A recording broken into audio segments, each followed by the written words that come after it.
How to change your name on Monopoly Go. Hi guys, in today's video I'm going to tell you that how you can change your name on Monopoly Go. Guys, the process is very easy. You just have to follow me step by step, and let's get started with the video without wasting any time.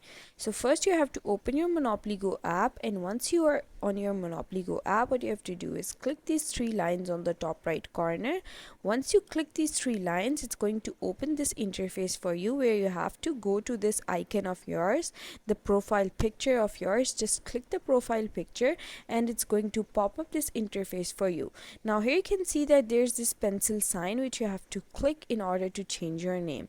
Now you can add minimum of 3 characters. I'm going to add mini right over here, and then you have to click submit, and here you can see that I can change my name like this. Now you can change your name 3 times, and you have to be sure that you have to change your name and just click submit. And here you can see that I can click save, and now my name has been changed.